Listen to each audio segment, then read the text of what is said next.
ಆತ್ಮೀಯ H16 news ಅರ್ಥಾತ್ ಹೇ ಸೀತಾರಾಮಗೆ ಸ್ವಾಗತ. ನಾನು ನಿಮ್ಮವ MI ಅಥವಾ ಮಲ್ಲಪ್ಪ ಜೋತಾವರ್. ಆದ್ಮೇಲೆ ನೇಪಾಳ ಪೂರ್ತಿ ಕುದೀತಾ ಇದೆ.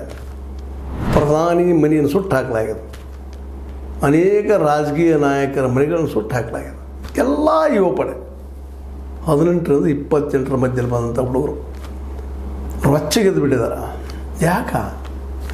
ಸರಳದ ಉತ್ತರ: ಉದ್ಯೋಗ ಇಲ್ಲ, ಬಡತನ, ಸ್ವಾತಂತ್ರ್ಯ ಇಲ್ಲ, ಮಾತಾಡೋ ಹಕ್ಕಿಲ್ಲ.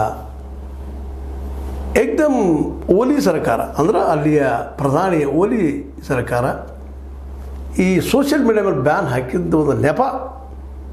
ಇಡೀ ದೇಶ ಇವತ್ತು ಉರಿಯಿಂದ ಧಗ ಅನ್ಲಿಕ್ಕತ್ತದ.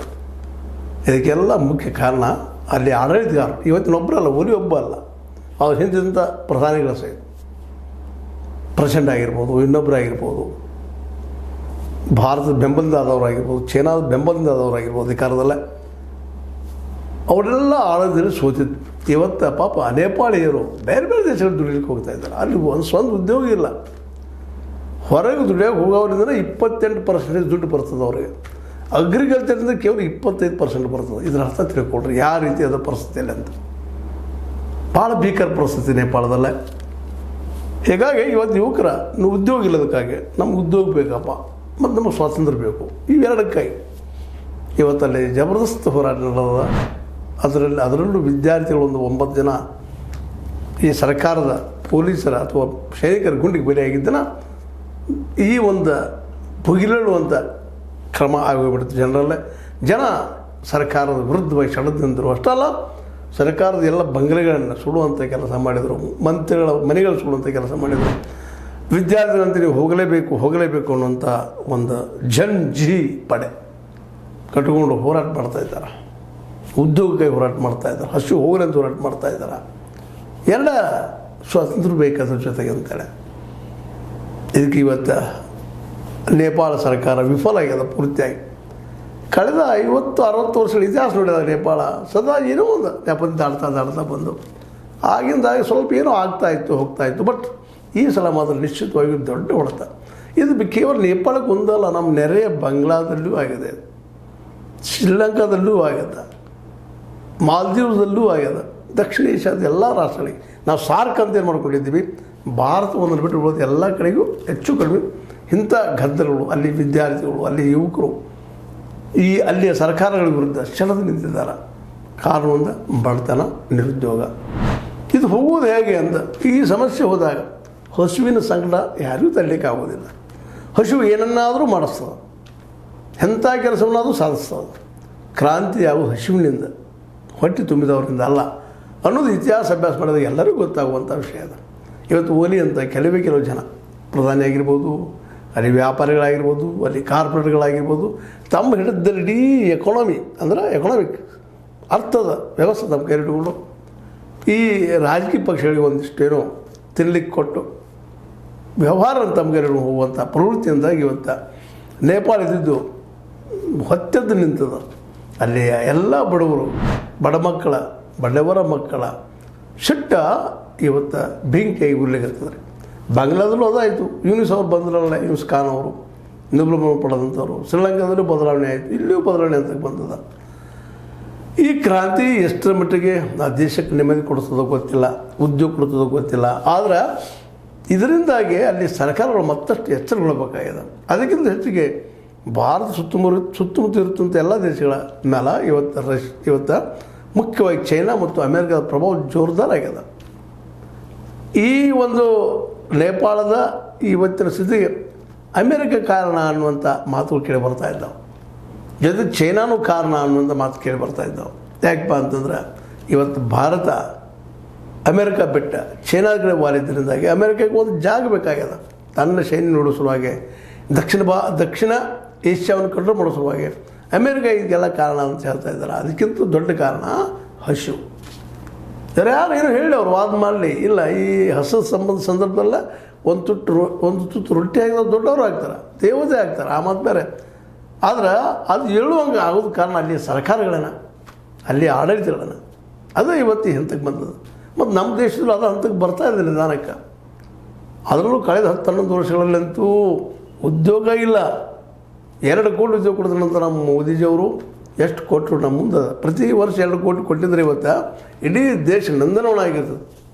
ಸ್ವತಂತ್ರವಾದ ಮೀಡಿಯಾಗೆ ಬೇಕಾಗಿರುವುದು ಸ್ವತಂತ್ರ ಧ್ವನಿ. ಆ ಸ್ವತಂತ್ರ ಧ್ವನಿ ಉಳಿಸಲು ನೀವು ಮಾಡಬೇಕಾದದ್ದು ಇಷ್ಟೇ. ಅದೇನಪ್ಪಾ ಅಂತಂತಂದ್ರೆ ನಿಮ್ಮ ಕೈಲಾದಷ್ಟು ಸಹಾಯ ಈ ಚಾನಲ್ಗೆ ಮಾಡಿ ಹಾಗೂ ನಿಮ್ಮ ಧ್ವನಿಯನ್ನು ಕಾಪಾಡಿಕೊಳ್ಳಿ. ಬಡತನ ಕಿತ್ತು ಹೋಗಿಬಿಡೋದು, ನಿರುದ್ಯೋಗ ಕಿತ್ತು ಹೋಗಿಬಿಡೋದು. ಆದರೆ ಇವತ್ತು ಆಗಿಲ್ಲ.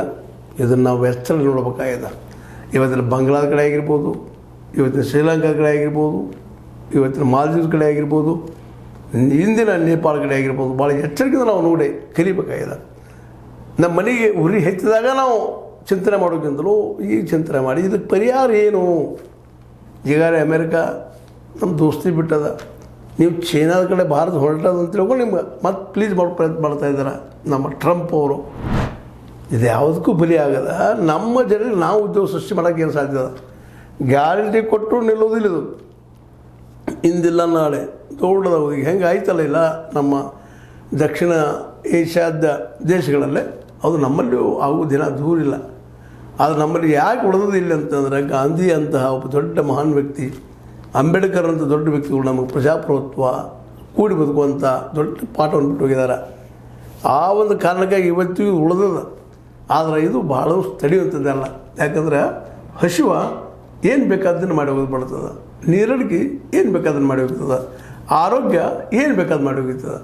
ಆ ದಿಶೆಯಲ್ಲೇ ಇವತ್ತಿನ ಮೋದಿಯವರ ಸರ್ಕಾರ ಆಗಿರ್ಬೋದು ಅಥವಾ ನಮ್ಮ ವಿರೋಧ ಪಕ್ಷದ ರಾಹುಲ್ ಗಾಂಧಿಯವರ ಇನ್ನುಳಿದ ಸರ್ಕಾರಗಳಾಗಿರ್ಬೋದು ಹೊಸ ಹೆಜ್ಜೆಯನ್ನು ಹೊಸದನ್ನು ಯೋಚನೆ ಮಾಡಬೇಕಾಗಿದೆ. ಎಲ್ಲರಿಗೂ ಉದ್ಯೋಗ ಹೆಂಗೆ ಸೃಷ್ಟಿ ಮಾಡಲಿಕ್ಕೆ ಸಾಧ್ಯದ, ಎಲ್ಲರಿಗೂ ಶಿಕ್ಷಣ ಕೊಡಲಿಕ್ಕೆ ಹೆಂಗೆ ಸಾಧ್ಯದ. ಇದು ಆಗಲಿಲ್ಲ ಅಂತಂದ್ರೆ ನಿಶ್ಚಿತವಾಗಿಯೂ ಇಲ್ಲೂ ಇಂಥ ಒಂದು ದಿನ ಬರೋದು ದೂರಿಲ್ಲ ಅನ್ನೋದು ಎರಡು ಮಾತಿಲ್ಲ. ಯಾಕೆಂದ್ರೆ ನಾವು ಪ್ರಜಾಪ್ರಭುತ್ವ ನಮ್ಮಲ್ಲಿಲ್ಲ ಅಂತಲ್ಲ. ಆದ್ರೆ ಇವತ್ತು ನಮ್ಮ ಪ್ರಜಾಪ್ರಭುತ್ವ ಹೆಂಗದಪ್ಪ ಅಂದ್ರೆ ಇನ್ಡೈರೆಕ್ಟ್ ಡಿಕ್ಟೇಟರ್ಶಿಪ್ ಅದು. ಪಾರ್ಟಿಗಳ ಕೈಯಲ್ಲಿ ಸಿಕ್ಕ ನಾವೆಲ್ಲ ನರಳ್ತಾ ಇದ್ದೀವಿ. ಯಾರು ಆಡಳಿತ ಮಾಡ್ತಾ ಇರ್ತಾರೆ ಅವ್ರ ಪರವಾಗಿ ಇಲ್ಲಿ ಅಧಿಕಾರ ವ್ಯವಸ್ಥೆ ಅಧಿಕಾರಿಗಳೆಲ್ಲ ವರ್ಕ್ ಮಾಡೋದ್ರಿಂದಾಗೆ ಇಲ್ಲೂ ಸಹಿತ ಇನ್ಡೈರೆಕ್ಟ್ ಡಿಕ್ಟೇಟರ್ಶಿಪ್ ಅದ, ಹೆಸರಿಗೆ ಪ್ರಜಾಪ್ರಭುತ್ವ ಅದ. ಅದಕ್ಕಾಗಿ ಇವತ್ತು ಏನಪ್ಪ ಅಂತಂದ್ರೆ ನಾವು ಈ ನೇಪಾಳದ ಯುವಕರು ಏನದಲ್ಲ ಇವರು ಏನು ಬೇಡಿಕೆ ಇಟ್ಟಿದಾರಪ್ಪ ಅವರು, ಅದು ನಮ್ಮಲ್ಲಿಯೂ ಅದು ಸೇಮ್ ಅದ ನೋಡಿರಿ. ಮೊದಲೇ ಬೇಡಿಕೆ ಅವ್ರದ್ದು ರಾಷ್ಟ್ರೀಯ ಸರ್ಕಾರ ರಚಿಸಬೇಕು. ಅಲ್ಲಂತೆ ಈಗ ಏನು ಮಾಡಿದಾರಪ್ಪ ಅವರು, ದಾಳಿ ಮಾಡಿದ್ದಾರೆ. ರಾಷ್ಟ್ರೀಯ ಸರ್ಕಾರ ಮಾಡಿ ಎಲ್ಲ ಪಕ್ಷಗಳು ಇರಲಿ ಅನ್ನೋ ಹಂಗೆ ಹೇಳ್ತಾ ಇದ್ದಾರೆ. ಅದರ ನಂತರ ಭ್ರಷ್ಟ ರಾಜಕಾರಣಿಗಳ ವಿರುದ್ಧ ಕ್ರಮ ಜರುಗಿಸಬೇಕು. ಇದು ಭಾಳ ಮಹತ್ವದ್ರಿ. ಭ್ರಷ್ಟ ರಾಜಕಾರಣಿಗಳು ಇನ್ನೊಂದು ಸೇರಿಸಲ್ಲ ಅಧಿಕಾರಿಗಳು. ಇವರಿಗೆ ಮೊದಲು ಶಿಕ್ಷಾ ಆಗಬೇಕು, ಅವರು ಕಂಟ್ರೋಲ್ ತರಬೇಕು. ಏನಂದ್ರೆ ಎಲ್ಲ ಸಮಸ್ಯೆಗೆ ಇದು ಮೂರು ಇವರು ಅಧಿಕಾರಶಾಹಿ ವರ್ಗದವ್ರು ಹಾದಿ ತೋರಿಸೋರ, ರಾಜಕಾರಣಿಗಳು ಅದನ್ನು ಮುಚ್ಚಾಕವ್ರ. ಇಬ್ಬರು ಜಂಟಿಯಾಗಿ ಮಾಡುವಂಥ ಕೆಲಸ. ಭ್ರಷ್ಟಾಚಾರ ಇರಬೇಕಾದ್ರೆ ಇಬ್ಬರೂ ಕಂಟ್ರೋಲ್ ಮಾಡಬೇಕಾಗಿದೆ. ಅಂದಾಗ ಮಾತ್ರ ದೇಶ ಉಳಿಲಿಕ್ಕೆ ಸಾಧ್ಯ. ಅಲ್ಲೇ ಬೇಡಿಕೆ ಇಟ್ಟಿದ್ದಾರೆ. ಅಭಿವ್ಯಕ್ತಿ ಸ್ವಾತಂತ್ರ್ಯ ಖಾತ್ರಿ ಪಡಿಸಬೇಕು. ಇದು ಅಷ್ಟು ಮುಖ್ಯ. ಸ್ವಾತಂತ್ರ್ಯ ಮಾತಾಡೋ ಹಕ್ಕ ಭಾಳ ಮಹತ್ವದಿದ್ದು. ಹೊಟ್ಟೆ ತುಂಬ ಊಟ ಹಾಕಂತ ಬೆಳಿದೆ ಅನ್ನೋದು ಒಂದಷ್ಟು ಮಾತಾಡೋ ಹಾಕೋಬೇಕು. ಅದು ಸಿಗಬೇಕಾಗಿದೆ ಅನ್ನೋಂಥ ಮಾತಾಡ್ತಿದ್ರೆ ರಾಜಕೀಯ ಹುದ್ದೆಗಳಲ್ಲಿ ಇರುವವರಿಗೆ ನಿವೃತ್ತಿ ವಯಸ್ಸು ನಿಗದಿ ಮಾಡಿ ಜಾರಿಗೊಳಿಸಬೇಕು.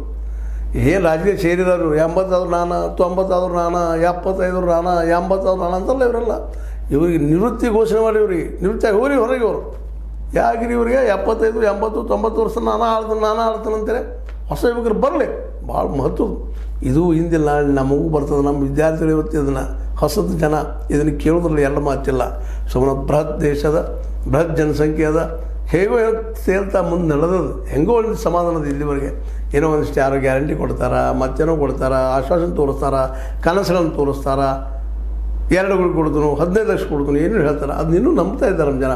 ಆದರೆ ಇದು ನಂಬಿಕೆ ಭಾಳ ಮುಂದುವರಿಯುವಂಥದ್ದು ಸಾಧ್ಯನೇ ಇಲ್ಲ.